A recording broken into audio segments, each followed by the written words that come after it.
आज चुनावी सभा है और आप हजारों हजारों की संख्या में यहां पहुंचे हैं और इस भगवान बुद्ध की पावन धरती पर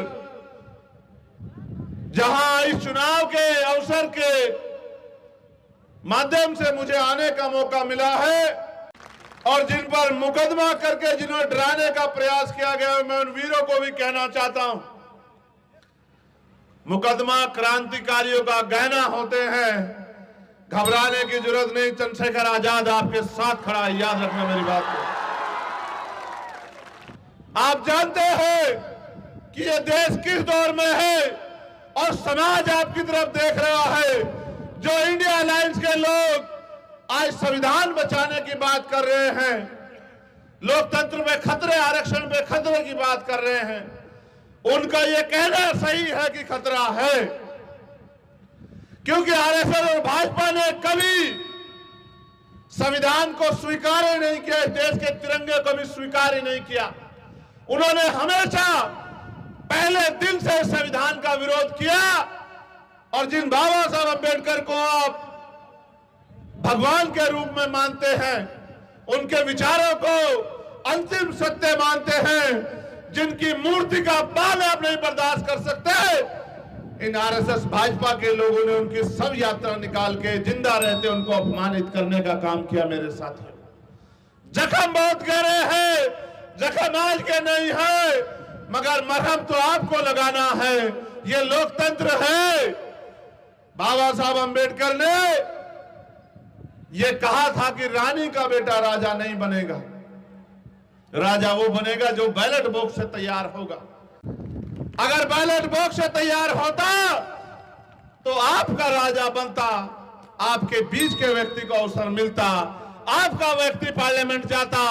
और जब राजा कहीं और से तैयार हो रहा है तो इससे स्पष्ट होता है कि राजा बाबा साहब अम्बेडकर के सिद्धांतों पे पैदा नहीं हो रहा। इन पार्टियों ने जिनसे आपका मुकाबला है, चाहे भाजपा के लोग हों या दूसरे अलायंस के लोग हों, कि इन्होंने आपके ऊपर बाहर के नेता थोप दिए। इनका मानना है कि आपके अंदर क्षमता नहीं है, आपके अंदर योग्यता नहीं है, आप बेबस लाचार हो, आप अपना भला नहीं कर सकते, इसलिए इन्होंने बाहर के नेता आपके ऊपर थोप दिए।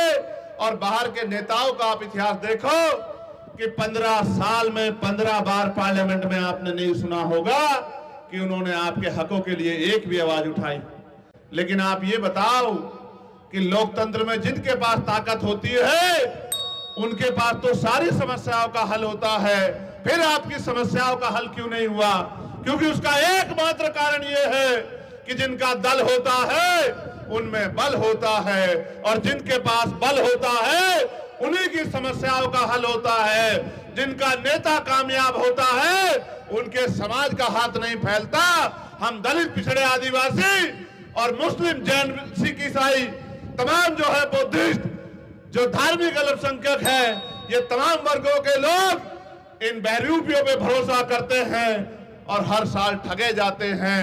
हर 5 साल में चुनाव होता है। मेरी माएं बहनें बड़ी संख्या में बैठी हैं, अपने दिल पे हाथ रख के बताओ, क्या चुनाव के बाद 5 साल तक ये लोग कभी हमारे बीच में आते हैं? हमारे उजड़े हुए घर देखते हैं, हमारा भूखा पेट देखते हैं, हमारे साथ जो जुल्म जाती 5 साल होती है उसकी खबर लेते हैं, हमारा दुख सुख देखते हैं। इनको एक ही मतलब है कि ये वोट ले और वोट लेके गायब हो जाए। वोट शक्ति का नाम है, वोट लोकतंत्र में आपका हथियार है। इस वोट से चाहे तो आप जुल्म करने वाले को ताकतवर बना दो, ये आपके हाथ में है। मैं तो आपके ऊपर तरस आ रहा है मुझे, मेरे दलित पिछड़े समाज के लोगों, अगर एक बार जानवर को भी कहीं से नकार दिया जाए, उसका रास्ता रोक दिया जाए, उसको भगा दिया जाए, तो वो भी दोबारा उधर मुंह नहीं करता। आजादी के इतने साल बाद तक भी इन्होंने आपकी अस्मिता के साथ खिलवाड़ किया, आपका अपमान किया और बाहरी लोगों को आपके ऊपर थोपते रहे। एक पिछड़े के बेटे को आज तक मौका नहीं दिया और आप इनके चक्कर में आते रहे, इनको वोट देते रहे, इनको कामयाब बनाते रहे, तो मैं उनकी गलती कम मानता हूं और अपने लोगों की गलती ज्यादा मानता हूं। आप महसूस करो, लोकतंत्र को समझो, अपनी वोट की वैल्यू को समझो। बाबा साहब ने जब संविधान सौंपा तो एक शंका जाहिर की, कहा राजनीति में 1 वोट 1 वैल्यू, राजनीति में तो हम लोग बराबर हो जाएंगे, लेकिन जब तक देश में गौर करना मेरे नौजवान साथियों, जब तक इस देश में सामाजिक गैर बराबरी रहेगी, जाति के आधार पर आर्थिक गैर बराबरी रहेगी कि एक आदमी इतना अमीर है कि उसके पास कितनी संपत्ति उसको यह भी नहीं पता, और एक आदमी इतना गरीब है जिस पे खाने के लिए अन्न की व्यवस्था नहीं है, जब तक ये गैर बराबरी रहेगी। एक आदमी ऐसा है जिस पे 4000 बीघे जमीन है और एक आदमी ऐसा है जिस पे रहने के लिए या मरने के लिए 2 गज जमीन भी नहीं है। जब तक ये गैर बराबरी रहेगी तब तक राजनीतिक लोकतंत्र सामाजिक लोकतंत्र नहीं बन पाएगा। इसका मतलब यह है कि भारतीय लोकतंत्र लोकतंत्र नहीं है, धनतंत्र है।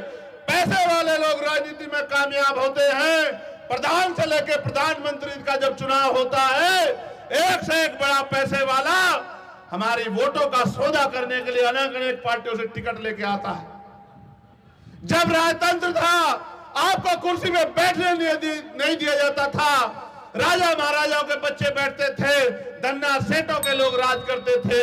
आज तो लोकतंत्र है, आज आपको कुर्सी में बैठने से कौन रोक रहा है? अगर आप अपनी जिम्मेदारी को समझो, वो खतरा अभी टला नहीं है। आप महसूस करो, कोई मिल वाला, कोई फैक्ट्री वाला, कोई उद्योग धंधे वाला, कोई मीडिया वाला, कोई लखनऊ से आके, कोई गोरखपुर से आके, कोई बस्ती से आके आपकी वोटों पे राज करने का काम करता है, और जब आपको मुसीबत में जरूरत होती है तो आपको ठेंगा दिखा के भाग जाता है।